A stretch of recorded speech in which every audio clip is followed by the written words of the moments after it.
لیکن رمضان میں نوم الصائم عبادہ، جو روزے دار سو رہا ہوتا ہے، حدیث ہے، اس حدیث پہ کوئی چیلنج نہیں کر سکتا ہے، عبادت اس کا سونا بھی عبادت۔ میرے بھائی حافظ اصغر صاحب آرام کر رہے ہیں، گہری نیند سے سو رہے ہیں، لیکن نماز کے ٹائم نہیں سوتے، جماعت کے ٹائم نہیں سوتے، کاروبار کے ٹائم نہیں سوتے۔ روزے دار آدمی سو رہا ہو، اس کا سونا بھی عبادت۔ والصلاة والسلام على من لا نبی بعدہ وعلى آلہ واصحابہ وازواجہ واہل بیتہ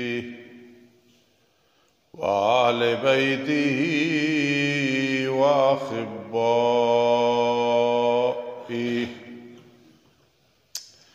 أما بعد فأعوذ بالله من الشيطان الرجيم بسم الله الرحمن الرحيم ورحمتي وسعت كل شيء فسأكتبها للذين يتقون ويؤتون الزكاة والذين هم بآياتنا يؤمنون۔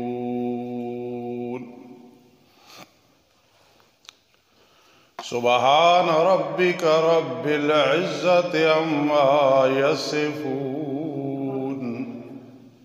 وسلام على المرسلين والحمد لله رب العالمين۔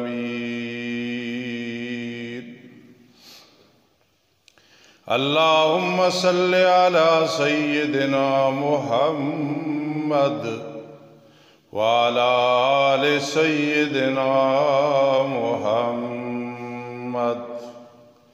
أفضل صلواتك بعدد معلوماتك وبارك وسلم عليه۔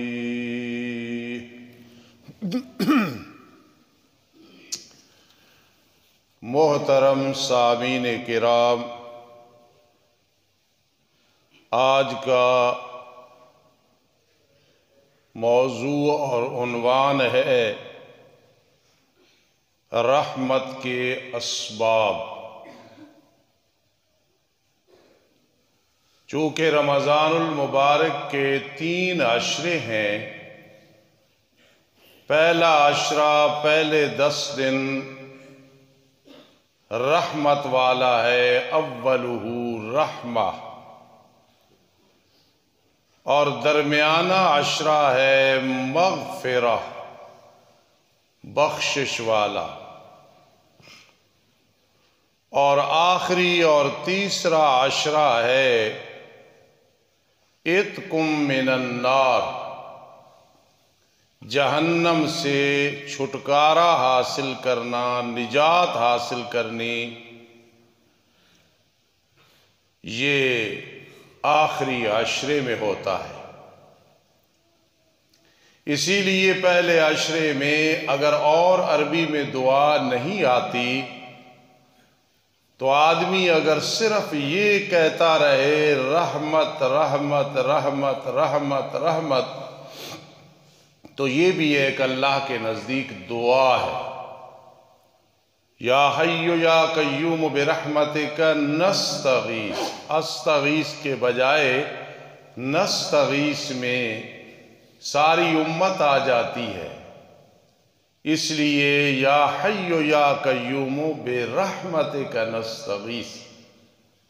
اور اگر یہ نہیں آتی دعا، اللہ رحمت فرما، کرم فرما، فضل فرما، یہ بھی اس عشرے میں دعا ہے۔ اللہم ارحمنی یا ارحم الراحمین ارحم لنا، ساری دعائیں۔ لیکن اگر خدا نخواستہ یہ دعائیں نہیں آتی تو آدمی صرف یہ کرتا رہے رحمت رحمت رحمت رحمت رحمت، اور مطلب یہ سمجھے کہ اللہ رحمت کا مستحق بنا دے، فضل کا مستحق بنا دے، تو مقصد انشاءاللہ حل ہو جائے گا۔ اب یہ جو اللہ کی رحمت ہے، اس کے بارے میں رب کا فیصلہ ہے وَرَحْمَتِي وَسِعَتْ كُلَّ شَيْءٍ، میری جو رحمت ہے نا یہ ہر چیز کے لیے وسیع ہے، گنجائش رکھتی ہے، اور یہ ایک ایسی چیز ہے اگر انسان اس کو سمجھ لے تو اللہ کی مخلوق کے بارے میں حقارت کی نظر کبھی بھی نہیں رکھے گا، کسی کو حقیر نہیں سمجھے گا۔ اگر وہ نیک ہے پھر بھی اسے رحمت کا مستحق سمجھے گا، اگر غلط ہے تو پھر بھی یہ کہ جب اللہ کی رحمت وسیع ہے، اللہ اس کو ایمان بھی دے سکتے ہیں، نیکی کی توفیق بھی دے سکتے ہیں، اس کے گناہوں کو نیکیوں سے تبدیل بھی کر سکتے ہیں۔ یعنی اللہ کی طرف سے ایک بہت بڑی تسلی ہے، رحمتی وسعت کل شے، میری رحمت وسیع ہے ہر چیز کے لیے۔ ایک آدمی پہ موت آئی، صحابی رضی اللہ تعالی عنہ، میرے آقا علیہ السلام نے اسے دیکھا، یہ نہیں کہ وہ سن رہا تھا، اس کو کہتے ہیں علی نصب العین، جس طرح آپ کا ایک دوست یہاں نہ بیٹھا ہو تو آپ یاد کرتے وقت کہیں او میرا دوست، تو یہ نہیں ہوتا کہ وہ سن رہا ہے۔ تو میرے آقا علیہ السلام نے اسے مخاطب کر کے فرمایا، اس کو کہتے ہیں علی نصب العین، اصحابک یزعمون، یار تیرے ساتھی تو گمان کرتے تھے کہ تو اچھا آدمی نہیں ہے،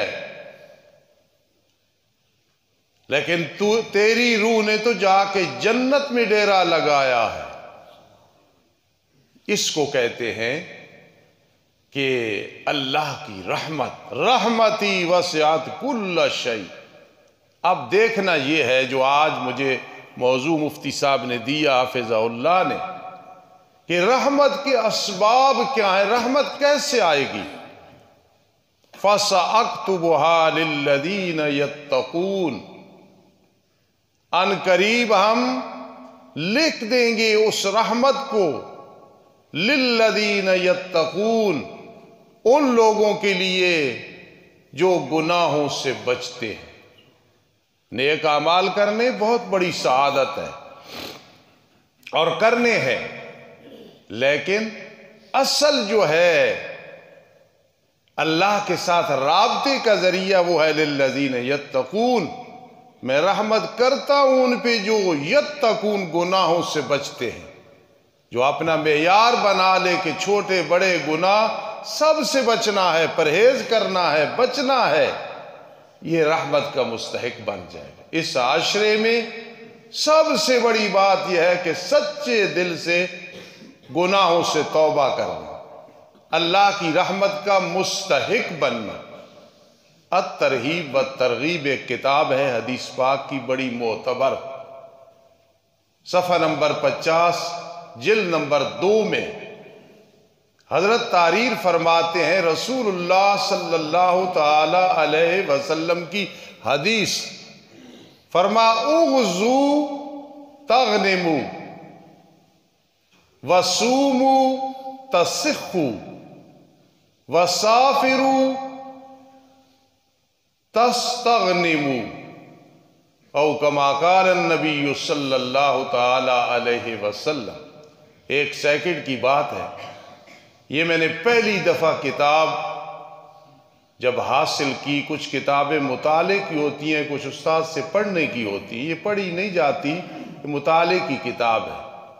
تو میں اپنے علاقے میں ایک پنڈ میں گیا، وہ عالم دین فوت ہو گئے، بہت بڑے عالم تھے، آگے ان کی اولاد عالم نہیں تھی، تو مسجد کے ساتھ حجرہ، تو ان کا ایک بیٹا جو کہ ڈرائیور تھا، نیک آدمی تھا، اس نے مجھے کہا کہ بیٹا یہاں کتابیں پڑھی ہیں، دیکھ لو آپ کے جو مقصد کی ہے۔ میں اندر گیا تو یقین کرنا، اس لیے دعا کر رہا ہوں کہ اللہ ہر عالم حافظ قاری کی اولاد کو اسی طرف لگائے۔ تو میں اندر جب گیا تو وہاں بالکل یہ ہوتا ہے نا مبالغہ، بچھو پھر رہے ہیں، اتنا خطرناک منظر ہے، اور کتب خانہ بہت بڑا ہے۔ بہرحال میں نے 2 کتابیں وہاں سے نکالی، شرح مہتا عامل اور یہ الترغیب والترغیب، مطالعہ کیا، بعد میں انہیں واپس کیا۔ تو الترغیب والترغیب میں یہ حدیث پاک ہے، میرے آقا نے فرمایا اغزو، جہاد کرو غنیمت ملے گی۔ آج اگر کسی کو اس چیز کی شوق ہو تو دنیا کے کسی نہ کسی کونے میں جہاد ہو رہا ہوتا ہے۔ انسان دلیری کرے، جرت کرے، وجاہدوا فی اللہ حق جہادی، شہادت کی موت جیسی کوئی موت ہی نہیں ہے، اور جہاد جیسا کوئی عمل بھی نہیں ہے۔ تو فرماؤ اغزو، جہاد کرو، غنیمت ملے گی، مال ملے گا۔ اور اگلی جو بات میں نے موضوع کے مطابق یہ حدیث پاک پڑھی ہے، سومو، روزہ رکھو، تصحو، صحت مند ہو جاؤ گے، ما ینطق عن الہوی ان ہوا الا وحی یوحی، میرے آقا کے زبان اطہر سے جو بات نکلی وہ وحی ہوتی ہے، اس کو کہتے ہیں وحی غیر مطلوب، جو اللہ نے دل میں ڈال دی۔ اور یہ جو قرآن ہے یہ وحی مطلوب ہے کہ تلاوت کی گئی، اللہ اکبر، آ کے جبرائیل امین نے سنائی۔ اب دیکھیں نا، ہم اس پہ یقین کریں گے جہاں تک ہو سکے۔ آج لوگ بہانہ تلاش کرتے ہیں، لیکن میرے آقا فرما رہے سومو، روزے رکھو، تصحو، صحت مند ہو جاؤ گے، معدہ درست ہو جائے گا۔ اگر ظاہری طور پہ وہ بیماری ٹھیک نہیں ہوگی تو اس کی ضرر نہیں رہتی۔ کئی دعائیں نہ کرو تو اللہ پاک بیماریوں سے نجات دیتے، اس کے باوجود اگر بیماری رہتی ہے نا تو پھر اس کی یہ ہے کہ اس کا ضرر وہ نہیں ہوتا جو ہوتا ہے۔ سومو، روزے رکھو میرے امتیو، تصحو، صحت مند ہو جاؤ گے۔ اب اگلی بات، اس میں وہ حضرات جو باہر رہتے ہیں ان کو خوشخبری سناتا ہوں، یا جو ہمارے بچے باہر گئے ہوئے ہیں ان کا بھی اس حدیث پہ عمل ہے۔ ویسے گئے پتہ نہیں، لیکن عمل ہو رہا ہے نا۔ کیا تیسری چیز کیا ہے؟ سافرو، سفر کرو رزق کے لیے، تستغنمو، مالدار ہو جاؤ گے، غنی ہو جاؤ گے۔ میں ان علماء سے اختلاف رکھتا ہوں، ان تبلیغیوں سے اختلاف رکھتا ہوں، ان بھائی بہنوں سے اختلاف رکھتا ہوں جو یہ کہتے ہیں نہیں جی مال و دولت کی زیادہ فکر نہیں کرنی چاہیے۔ نہیں، وہ فکر جس سے آدمی نماز نہ پڑھ سکے، روزہ نہ رکھ سکے، وہ فکر نہیں کرنی ہے۔ ویسے اپنے رزق کی اتنی فکر کرنی کہ میرے آقا علیہ السلام نے فرمایا وَهُمْ مَغْنِيَا، تم دنیا سے جاؤ تمہاری اولاد غنی ہو، بہتر ہے کہ تم چھوڑ کے جاؤ اور وہ بیچارے فقراء ہوں، دستے سوال دراز کریں۔ اس لیے جو رزق حلال اللہ سے کثیر مانگنا، اس کے لیے محنت کرنی، اوروں کے ساتھ تعاون کرنا، الید العلیٰ، خرچ کرنے والا ہاتھ، من الید السفلی، لینے والے سے بہتر ہے۔ تو میرے آقا نے کتنی پیاری بات فرمائی، سافرو، سافرو تستغنمو، سفر کرو، مشقت برداشت کرو، انشاءاللہ تستغنمو، تم مالدار ہو جاؤ گے۔ تو فرمایا میری رحمت وسیع ہے ہر چیز کے لیے، فَسَأَكْتُبُهَا لِلَّذِينَ يَتَّقُونَ، ان قریب ہم لکھ دیں گے ان کے مقدر میں جو یتقون، گناہوں سے بچتے ہیں۔ نوجوانوں، بہت بڑا سرمایہ ہو ہمارا، آپ اگر یہاں سے ابتدا کریں، پہلے بھی کرتے ہو، ہزاروں نوجوانوں سے بہتر ہو، نظر کی حفاظت کیا کرو، اور خدا نخواستہ کوئی اس میں ملوث ہے تو رمضان میں سچے دل سے توبہ کر لے۔ یہ اگر جوان کنٹرول کر لے اس پہ، اللہ کا ولی ہے۔ بوڑھا کنٹرول کر لے، اللہ کا ولی ہے۔ عورت کنٹرول کر لے، وہ اللہ کی ولیہ ہے، رابعہ بصری ہے۔ یہ ایک ہب ہے، ہب۔ جس آدمی نے گناہوں کی دنیا میں یہاں سے اسٹارٹنگ لی، یہاں سے ابتدا کی کہ بس یار نظر کی حفاظت ہوگی، شہوت کے ساتھ، چاہت کے ساتھ غیر محرم کو نہیں دیکھوں گا، اور غیر محرم کہو کہ شہوت کے ساتھ کسی غیر محرم مرد کو نہیں دیکھوں گی۔ اللہ والے ایک بات کرتے ہیں، اپنے ذہن میں میری اس بات کو بٹھانا۔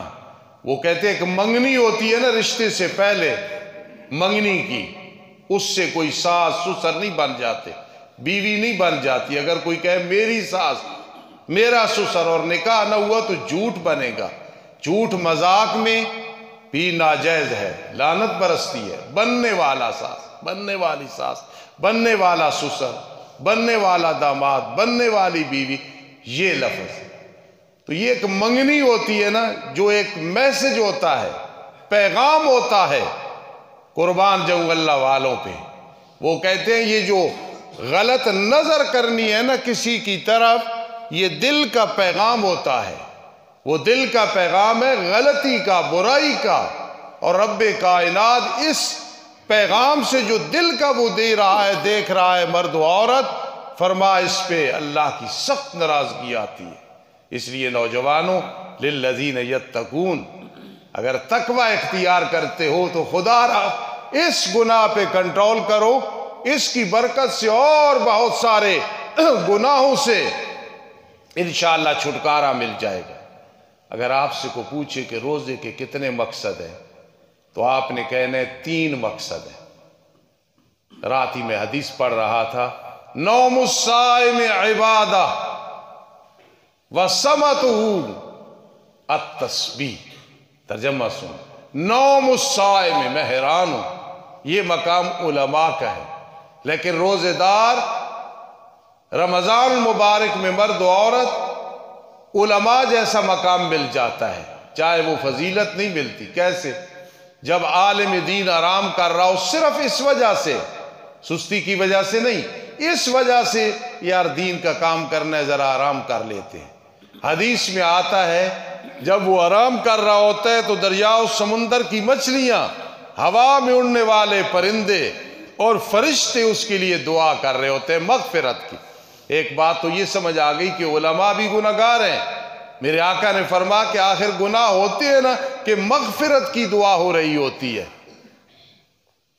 ان کا سونا عبادت ہے۔ لیکن رمضان میں نوم الصائم عبادہ، جو روزے دار سو رہا ہوتا ہے، حدیث ہے، اس حدیث پہ کوئی چیلنج نہیں کر سکتا ہے، عبادت، اس کا سونا بھی عبادت۔ میرے بھائی حافظ اصغر صاحب آرام کر رہے ہیں، گہری نیند سے سو رہے ہیں، لیکن نماز کے ٹائم نہیں سوتے، جماعت کے ٹائم نہیں سوتے، کاروبار کے ٹائم نہیں سوتے۔ روزے دار آدمی سو رہا ہو، اس کا سونا بھی عبادت ہے۔ ہم جب پڑھتے تھے نا تو ایک دوسرے پہ پھنسانے کے لیے، مشکل میں ڈالنے کے لیے سوال کرتے تھے، یار کوئی ایسی عبادت بھی ہے جو سو کی ہوتی ہے؟